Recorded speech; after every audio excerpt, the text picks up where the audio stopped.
Yo, what's up? It's your guy Marwin. Today we're making one of my favorite dishes, chicken and sausage jambalaya. It's an easy dish. We're gonna do it in one pot, but we're gonna elevate the flavor just so high with a few ingredients and just a little tricks here and there on the technique side. Cool, cool, cool. Meet me in the Food Fidelity kitchen where every flavor has rhythm and every dish has a soundtrack. Let's get to cooking. Prep is going to be working on this tomato puree. I start with some crushed tomatoes, add some hot sauce, plus some garlic. My secret ingredient is going to be the Trinidad green seasoning, which I made, but you can buy in some stores. And I add some Cajun seasoning and just blend that all up. And that's going to be the basis for my flavor base on the jambalaya. Set that to the side. I can start my other prep, which is prepping the chicken. I'm going to cut away as much fat as I can, so trimming these up nice and easy. And then I'm trying to cut these as evenly as I can, just to kind of improve the cook time, to make it even. But also I want it to, to be bite-sized. So when I chew, I don't have to cut it up. So I season that with the Cajun seasoning. I'm seasoning at every step. Now I'm going to work on, starting with my Andouille sausage. I'm just going to brown that, saute it in the pan, render a lot of that fat. That's where a lot of flavor is at. There's a lot of flavor in the Andouille. When you render that fat, you leave that for some of the other ingredients to absorb. And you just have layers and layers on flavor. So I got my seasoned chicken thighs here that I'm also going to brown on all sides. Again, letting it soak up some of that fat from the andouille, along with the seasoning that's in the chicken. And you just got the makings of this really nice flavor bomb. And it's going to be layered. It's going to be balanced, just the way I like to cook. The key with the chicken is not to crowd the pan. You don't want so much chicken in there that chicken steams in the pan.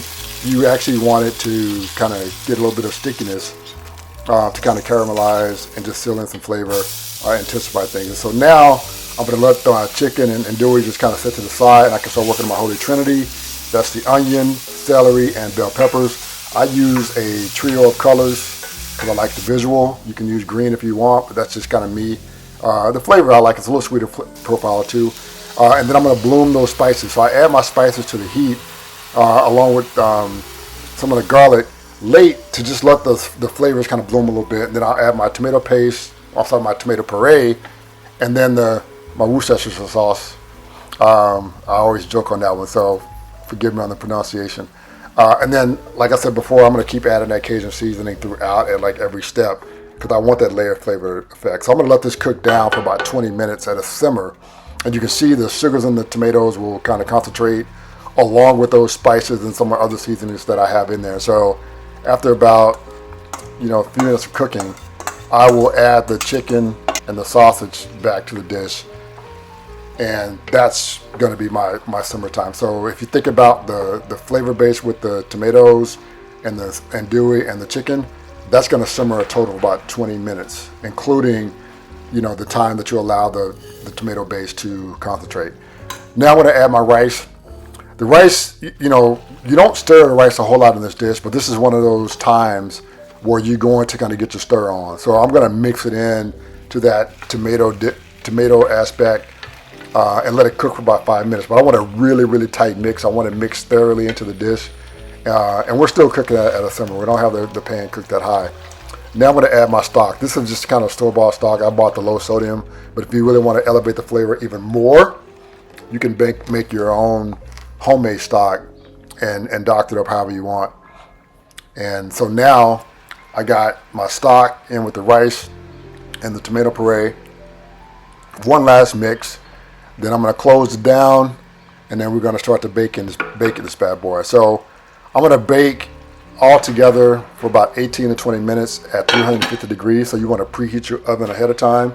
And then once you've finished with the bake, you're going to let it rest covered for another 5 minutes before you start to even touch it.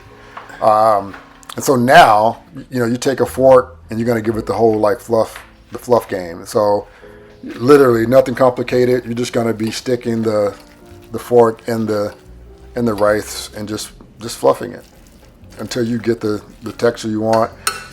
If you cooked it right, meaning that you don't have too much liquid and you didn't cook it too long, then the rice will be, properly absorb those liquids, and the pieces will just kind of break apart. once you're kind of at the tail end of cooking, then you want to fold in that green onion and the parsley. That's another flavor bomb. It kind of gives it that grassy, herby kind of vibe to the dish, which is kind of, in my opinion, elevates things. So in addition to giving it more color, so you got the visual, you got the texture, you got the flavor, all major goals accomplished. So you can check out the dish, see how it's looking, and I'm going to give it a quick taste. And I can say, because I've had it a few times, it's pretty yummy. The rice is moist with the tomatoes and the chicken stock, and everything is kind of working in this dish. I like to serve mine straight up. I may add some hot sauce to the dish, but it's got enough kick to it for me. From the cayenne that's in the Cajun seasoning and the earlier hot sauce that I added to the flavor base. So serve this as a main dish. Maybe have some greens on the side, some fried okra. But yeah, we're good. Great dish, easy. That's how we do. Today's track is One Life to Live by one of my favorite producers, Pete Rock. I paired it with this dish out of pure nostalgia. Back in the day, the first time I had jambalaya was at this kind of hole-in-the-wall spot in Texas. Lady had this soap opera, One Life to Live, going in the background. That resonated with me because my grandmother used to watch that show all the time, so I was familiar with it. So that's the connection. So I was looking for a track, One Life to Live, nice mellow beat, which kind of represents how balanced this dish is, even though it's combining a few different flavors. They all come together smooth like a Pete Rock track. And hey, that's what we're working with. Yeah, Pete Rock is on the production, but the artist that's actually like rhyming on the track is MC8. I don't think people naturally associate Pete Rock and MC8 as a pairing, given them West Coast and East Coast kind of representation. But it kind of represents like kind of how this dish works. There are a few ingredients that you don't expect to see in a jambalaya dish that somehow make this dish pop and make it work, just like these two have chemistry in the booth. But that's it. Thanks. Yeah, check out the short for this dish, and you can see how that track and this dish kind of work together. All right, that's it. That's all I got. Thanks for vibing with me. As always, if you want food with soul and a dish with a soundtrack, hit that red subscribe button. Get new updates weekly when I post new content directly in your inbox. Peace out.